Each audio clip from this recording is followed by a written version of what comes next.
I welcome you to Pakistan, your second home. You've been here before. Your last trip was a resounding success, and this trip will be remembered for a long time. Because today, you've come to Pakistan after having chaired a special session of the General Assembly. Unusual times, lingering COVID-19 pandemic in New York, bombardment in Gaza, innocent people being killed and maimed, the Security Council failing to reach a consensus in 4 consecutive meetings, and the international community, the OIC, the Arab group, and the non-aligned movement collectively looking towards you to play a role, a leadership role, to protect innocent civilians and to save and uphold the credibility of the UN system. Mr. President, you did that. We are proud of you.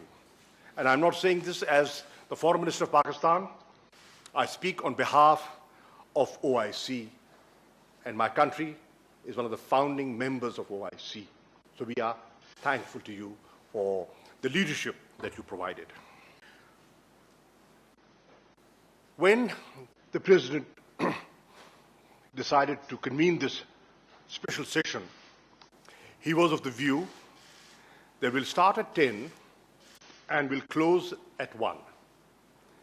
He had no idea what was waiting. 103 registrations came, and he realized it's not possible to wrap it up in 3 hours. It would not be possible to wrap it up in 12 hours. So he extended the session, and there was a 2-day session. But the significance of this special session was that while in the midst of the debate, when we were meeting in the trusteeship hall, the news came in of a ceasefire. And the objective that has taken me and other foreign ministers to New York, ladies and gentlemen, was achieved. And the idea was cessation of hostilities, and thanks to your intervention and your leadership, we achieved that. And another unusual step of a tall man in intellect, the President. He sets new precedents and makes a presidential statement. Normally they don't, but you did. Normally there's no podium set up by the UN for foreign ministers like myself to go and address the press at the UN, at the General Assembly.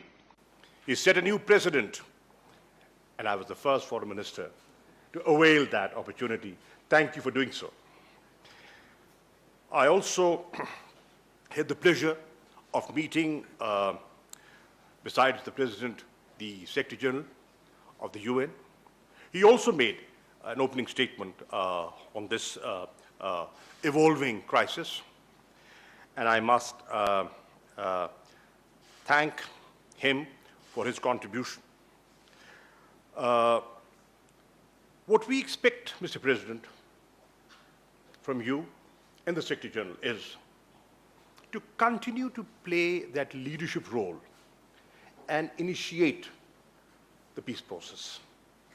What we've achieved is the first milestone. But what we need, and the nation and the Ummah is looking up to, is a revival of the peace process.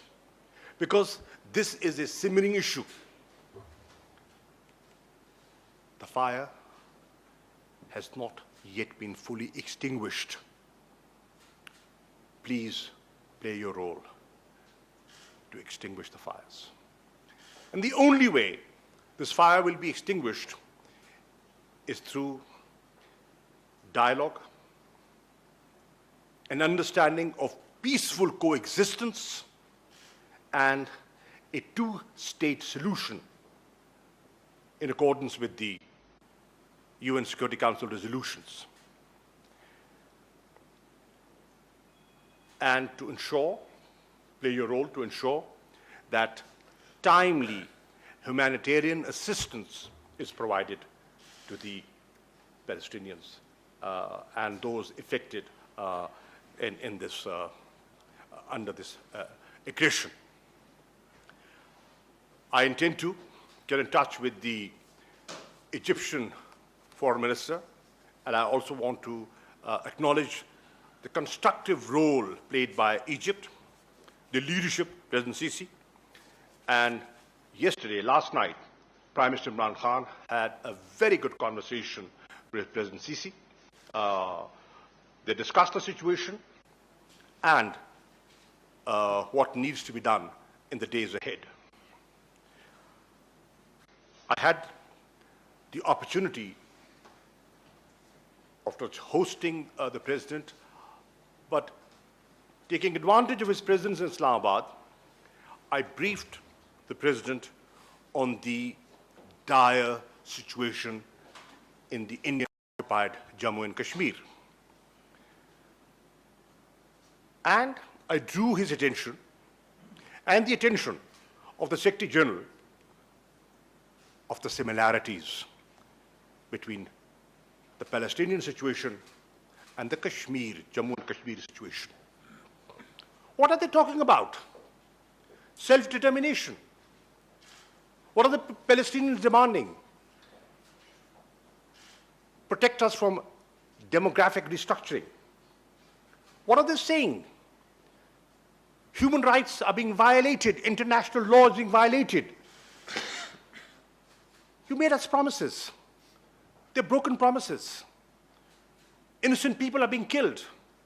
Help us, protect us. Electricity, water supplies have been affected. Hospitals have been bombed. Red Cross has been targeted. So play your role and protect us.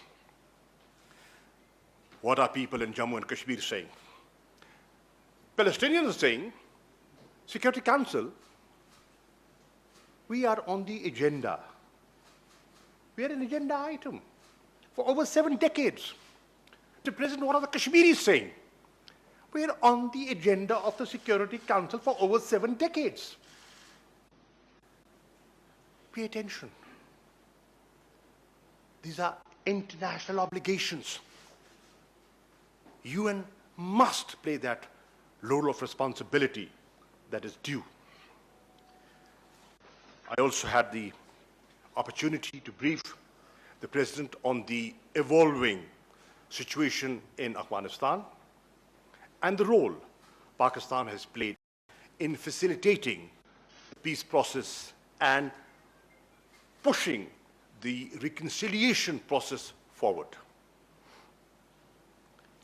I briefed him on a very useful trilateral meeting between Pakistan, Afghanistan, and Turkey that was convened in Istanbul. And Pakistan is supportive of the Istanbul process and the international conference that should, in my view, take place at the earliest in Istanbul. We will do whatever we can to play our role. And today, I was pleased, and I want the nation of Pakistan to know that. When I met the Secretary General, he said, there is a paradigm shift. He said that today, the international community is looking at Pakistan not as part of the problem. The international community is looking at Pakistan as part of the solution. And that is the dramatic shift that has taken place in the last I would say, couple of years. And I must give credit to the leadership of Prime Minister Imran Khan for that. I also briefed him on Pakistan's point of view on the UN reform and the Security Council reform. And also the initiative of the Prime Minister for debt restructuring, suspension of debt, to enable the developing world to have resources to invest in strengthening their fragile healthcare structure. Mr. President, thank you. Thank you for your time. And we always look forward to your coming to Pakistan. You are a friend of Pakistan. And in a humble way, today, after this function, in an investiture ceremony, we will be acknowledging that and recognizing your services and the services of the UN system. Thank you so much.